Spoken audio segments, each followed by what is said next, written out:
human society is so corrupt beyond us, how can we more effectively get God's message across? Can you once again? No, I understand, yes, but for the sake of recording, would you please repeat your Human question? society seems to be so corrupt. Yes. How can we, as individuals, get God's message across more effectively? The point is that every disease has to be first analyzed and diagnosed. Why are we corrupt as human beings and tend to be corrupt? After repeated messages come to reform us, every time we fall back to the same old trend of pursuing the worldly pleasures, which in itself is not a bad thing. To pursue pleasure is good.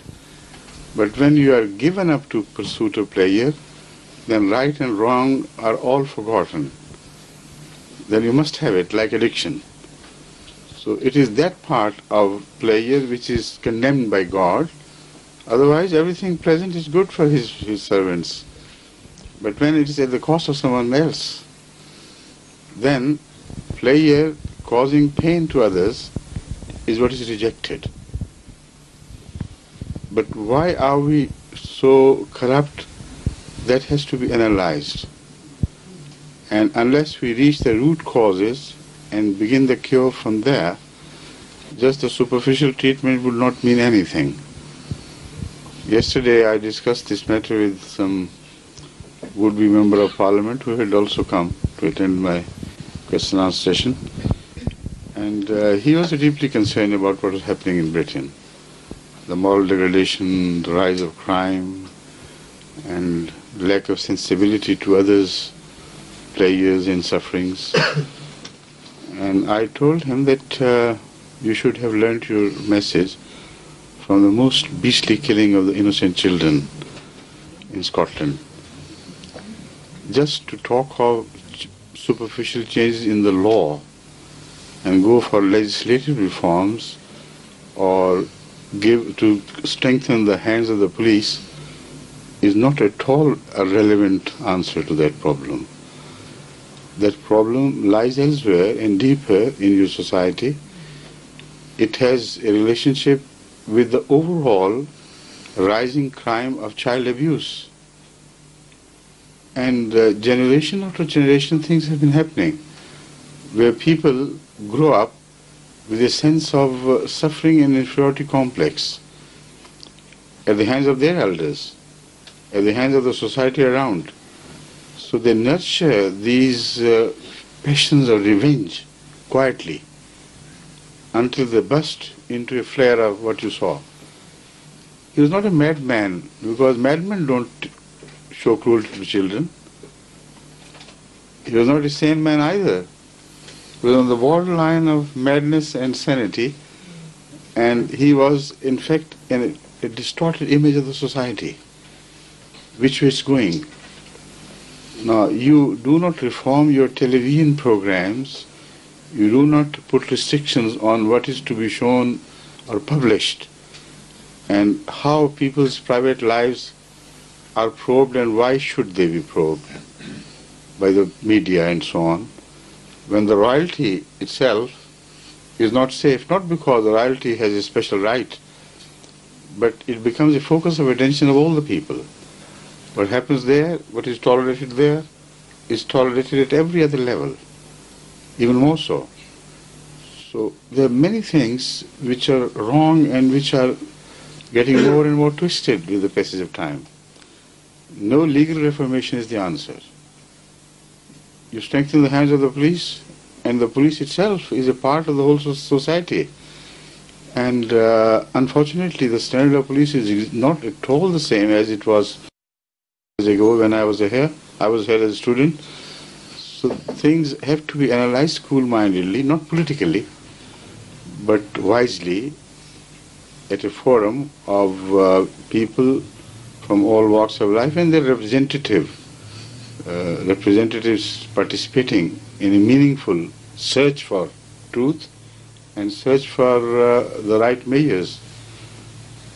Morality is what is missing, unfortunately. Morality, not just Christian, but any morality is morality. Religious morality is one an inscrutable thing, and it's universal. So when I speak of morality, I do not mean Islamic morality or Christian morality or Jewish morality. To me, morality has to be universal or it is not morality. Whatever name you may give it, it is not right until it has to be universal. So with a determination to resolve your problems armed with universal concept of morality, where racism does not play a part, where differences of areas, north and south and east and west, are not permitted to be counted as factors. Just a human responsibility should be discharged at human level. Then you will see there have to be effected many reforms in your media, in your treatment of many daily problems. The concept of freedom has to be rectified. Once again, it has to be thoroughly examined. What do you mean by freedom? Freedom to what extent? How far? If my hand is free and my hand is not free, where his nose begins, of course. And similarly, we have a relativity in our relationship. Freedom in which areas? Now, again, one very important factor which has to be brought to the notice of the British as a whole is that they are dividing a line between responsibility to man-made legislation and responsibility to divine legislation. And this treatment is so prejudicial in favor of man-made that when children, particularly young girls, teenage girls, grow up in the school and the teachers feel that their parents are pressurizing them or advising them very strongly to behave morally according to the expectations of their religious teachings. Now they are always told you are free. What right have they got? If your parents interfere overmuch, then you better go to the social department and they will take care of you. And this happens. Many home is absolutely shattered. And the future of these girls is absolutely destroyed. With a sense of irresponsibility which comes with it, this apparent shelter. They are rendered shelterless. And when the same teenagers reach the age of maturity, then do you know the message of the law in the school and colleges? Previously, we ignored your faults, but man-made laws will be fully supported by law.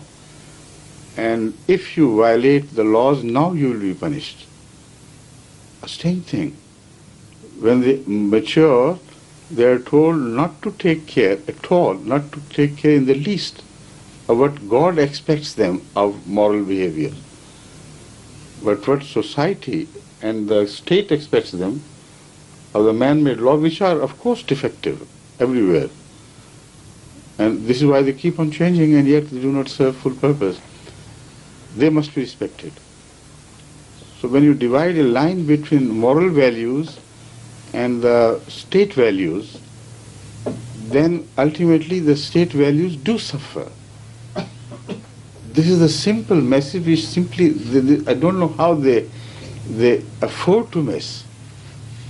Because if the moral standard is not fully supported and maintained, the responsibility to human legislation cannot be created.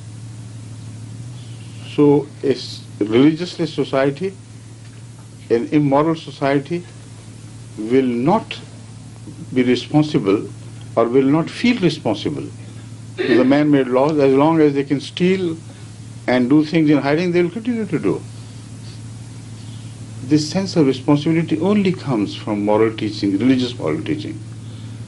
This is what happened to communism. It is wrong to say that communism failed as a system. It failed because of lack of morality.